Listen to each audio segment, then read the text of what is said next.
Superstar Cardi B and celebrity rappers to get out the vote. If his definition of protection is making sure our daughters have fewer rights than our mothers, then I don't want it! You are determined to live free from gun violence, to take on the climate crisis. And I see you, and I see your power. If God would come down from heaven, if God would come down and be the vote counter just for one night, he'd only take 1 second, because, you know, God works faster. God works faster, Megan, than anybody else I can imagine. Right? So we only need God for 1 second. He'll do the job. He'll do the job and he'll be gone. Trump need to be banished. We taking this like, oh, we're in a presidential election. No, we're in a war of love versus hate. But I played this game before, you know? I started in 2004 with Vote or Die, and this is the evolution of that thought. So we're not caught with our pants down like this election.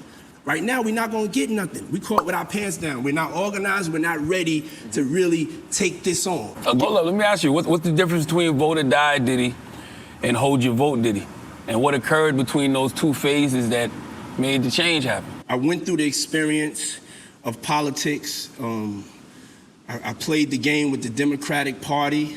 The people that I went and campaigned for, after they got elected, I don't feel like they really did anything to change the reality of black people.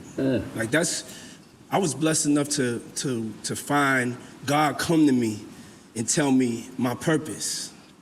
And he told me my purpose is to play your part in saving the black race. I don't think there's nothing wrong with asking these politicians for something for your vote. Yeah, you can't keep on giving your power away for free. You know, this is black insanity. We keep on doing the same thing over and over, the same way, expecting a different result. Vote like your life depends on it, because I think it does. Vote. Vote tomorrow like your life depends on it. Nothing is more important. Welcome back to Read the Gems podcast. Yes, sir. Donald Trump versus Kamala Harris.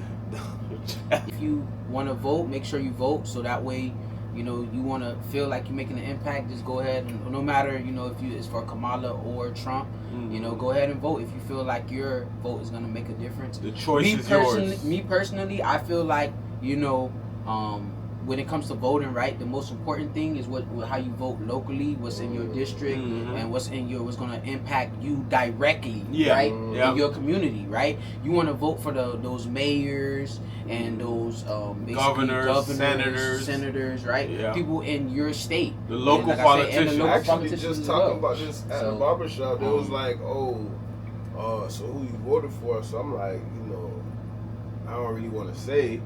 But and listen, you know, they like, so if you do, chill. Wow. So when it comes to the task force, like police officers and stuff like that. So I'm like, well, yeah, you know what? It actually will make a difference, because people are known to act out when Trump is in chair, and when Kamala's in chair, we heard she put away people just off of little things. So I think it would make a difference. You know what I'm saying? I mean, that's just my opinion. The thing is, right? Like I said, with I don't know how the race is gonna be. I heard some people say it just might be a landslide because of Kamala getting the backing from Taylor Swift. Taylor Swift is a huge name, and it's just, I guess, Beyonce endorsing it, right? Yeah. This is the women empowerment, so they probably just might want to see a woman run the country. But there's a Beyonce went to go support Kamala Harris, right, in Houston. Bro, they came for a free concert, homie. And as soon as after Beyonce said her 1-2, they said people was leaving. So like, you bribed them, making them think they was gonna sing all the singing ladies. And they used a single lady on stage, Kamala. They left. Then Trump over here said, oh, they're eating the dogs, they're eating the cats. Talking about the Haitians. Then he said, oh, Puerto Ricans are garbage, it's dump. So your mouth is wild. That was actually the comedian. The comedian said that. Tony Hinchcliffe, who delivered a nasty joke about Puerto Ricans that's causing a political firestorm. There's literally a floating island of garbage in the middle of the ocean right now. Yeah. I think it's called Puerto Rico. The backlash is intense. But you know Which he tried to was spin it wrong. on Trump. He was wrong. He talked about everybody but whatever race he is, because he's acting like a Jew.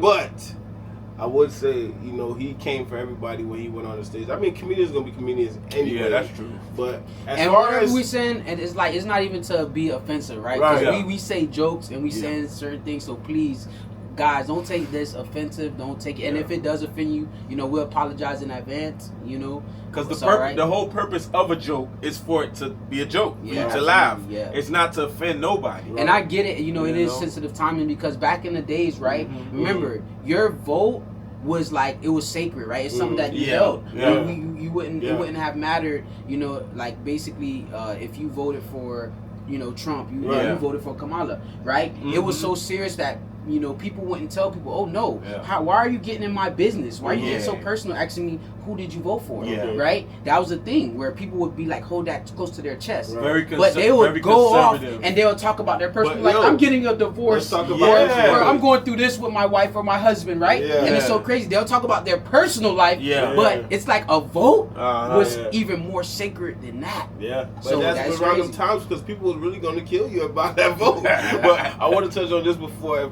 we go. Listen, they're betting on this vote now. That's wild. Wow. That's crazy. That's wild. That's wild. So I want It's to a ask nasty y'all. I'm gonna election. ask y'all real quick. If you was to bet, like, who would you bet on right now? Just by seeing the tolls and what's going on right now, who would you vote for? I'm gonna be honest with you. I'm not really a betting man. I'm honestly not. But this is one of them ones where if you're gonna bet, you gotta be very strategic because they neck and neck right now, man. Yeah. They neck and neck. What about you?